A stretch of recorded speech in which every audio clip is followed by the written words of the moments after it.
ایک بندہ سعودی عربیہ میں مسجد نبوی میں بیٹھا ہوا ہے اور ایک باؤل رکھا ہے برابر میں. کیا رکھا ہوا ہے؟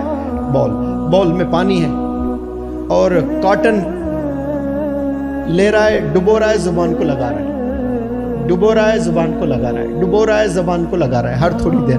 پوچھا گیا ایسا کیوں کرتے ہو؟ نہیں, جو سلائیوا جنریٹ ہوتا ہے نا, ڈیولپ ہوتا ہے سلائیوا منہ میں, یہ اگر نہیں ہوتا تو زبان جا کر تالو کو چپک جاتی, یہ زبان جا کر تالو کو چپک جاتی, پھر کھینچے تو خون نکلے گا, پھٹ جائے گی زبان, چکلا ہو جائے گی.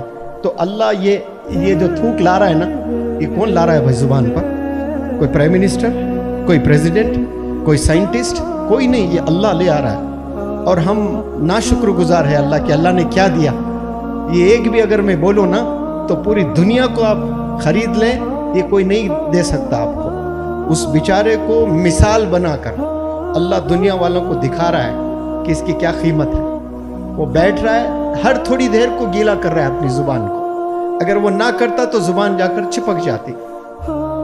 تو یہ کیا اللہ نے گفٹ نہیں دیا آپ کو؟ اگر یہ ایسی بیماری دیتا تو کچھ لوگوں کو نگلنے کی صلاحیت سے محروم کر دیا اللہ نے, یعنی کھانا رکھ کر نہیں نگل سکتا, پوری زندگی پائپ سے جا رہا ہے. ایسا ہو رہا ہے آپ کے ساتھ؟ یہ نہیں ہو رہا ہے. کیوں؟ اللہ نے آپ کو صحت دی, بڑی نعمت ہے, اور آپ کہتے ہو کہ اللہ نے مجھے کیا دیا ہے. تو جو دعا مانگ کر لوگ ناراض ہو جاتے ہیں اللہ سے, شکوہ کرتے ہیں اللہ سے, اللہ ہے ہی نہیں, جاؤ میں مانتا ہی نہیں اللہ کو, میں کتنے نمازاں پڑھا, اللہ کیا دیا تجھے, زندہ رکھا, یہ بھی بڑی دین ہے. تجھے کینسر جیسی بیماری سے بچایا, کتنے لوگوں کو کینسر ہے, تجھے کہیں بھی گرا کر تیرے سارے ہڈیوں کو توڑ سکتا تھا, لیکن اللہ نے نہیں کیا تیرے ساتھ ایسا. تو وہ بیچارہ محروم ہے, اللہ کو نہیں جانا اس نے. وہ محروم اس لیے ہے کہ اس کو معلوم نہیں ہے جو دعا ہے, اس دعا کے 3 چیزیں ہوتی ہیں. ایک تو اسی وقت اللہ قبول کر کے دے دیتا ہے. دوسری چیز, وہ چیز نہ دے کر اللہ سبحانہ و تعالی آپ کو کچھ بلاؤں سے ٹال دیتا ہے. کچھ آفت آنے والی ہے, کچھ ایکسیڈنٹس ہوتے ہیں, کچھ مصیبتیں آتی ہیں, کچھ بلائیں آتی ہیں. اس لیے میں روزانہ آپ لوگ کے لیے دعا کرتا ہوں, روز, آج بھی. یا اللہ, میں, میرے تمام سٹوڈنٹس, میرے تمام سٹاف ممبرز, اس ہوٹل کے تمام سٹاف ممبرز, اور ہم سب کے پیرنٹس, اور ہم سب کے فیملی ممبرز کی حفاظت فرما.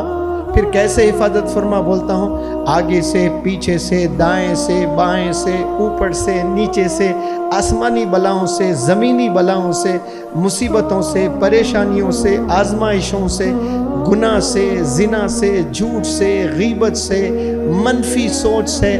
آپ لوگ آپ کے لیے دعا نہیں کرتے ہوں گے جتنا میں کرتا ہوں روزانہ. تو دعا مانگتے ہو تو ہو سکتا ہے کہ جو مانگے وہ دے دیں, یا پھر اس کے بجائے میں ایسے بیماریاں, ایسی بلاؤں سے اللہ آپ کو ٹال دے.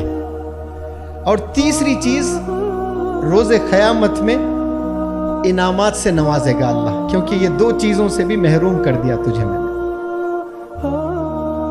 تو قیامت میں آپ کو انعام دے گا. تو وہاں لوگ بولیں گے یا اللہ تو دعا کیوں قبول کیا میری, تو بہت رویا نا اس لیے میں نے قبول کیا. میں رو رو کر مر جاتا تب بھی تو قبول نہیں کرنا تھا, کیونکہ مجھے معلوم ہوتا کہ انعامات اس کے یہاں ایسے درجات میں ملنے والے ہیں, ایک بھی دعا تو قبول نہ کرتا, سب کچھ مجھے یہی ملتا روز قیامت میں. ایک بیٹا اپنے باپ سے مانگے تو باپ دے دیتا ہے, رو رو کر ماں سے مانگے تو ماں جو ہے اپنے ہسبینڈ سے لڑ کر صحیح, اس کے ڈانٹ کھا کر صحیح, ماں اپنے بچوں کو دے دیتی ہے. جب آپ پورے گیلیکسیز کا جو کنگ ہے اس سے مانگ رہے ہو تو آپ سمجھ رہے ہو کہ اس کے خزانے میں کمی ہے؟ سوال ہی نہیں ہے. وہ آپ کو آخرت میں دینا چاہ رہا ہے, کیونکہ اسے پتا ہے کہ تو خالی ہاتھ آنے والا ہے وہاں پر. تو وہاں اللہ آپ کو دینے کے لیے رکھا ہے. وہ کیا؟ جو دعا آپ مانگتے ہو تو نہیں قبول ہوتے ہو نا, شکریہ ادا کرنا اللہ سے کہ یا اللہ میں تو تجھے وہاں لے لوں گا تجھ سے. اللہ سے مانگنے کے بعد اللہ نہ دے, ہو ہی نہیں سکتا یہ. اب یہاں مل گیا تو غریب ہے وہ, وہاں مل گیا تو پھر امیر ہے وہ, کیونکہ وہ پھر جنت میں جانے والا ہے. تو اس لیے پیارے نوجوان بچوں بچیاں جتنے ہیں نا, اللہ سے کبھی ناراض ہو کر زندگی نہ گزاریں, شکوہ کر کے نہ گزاریں کہ یہ مصیبت مجھ پر کیوں آ رہی ہے.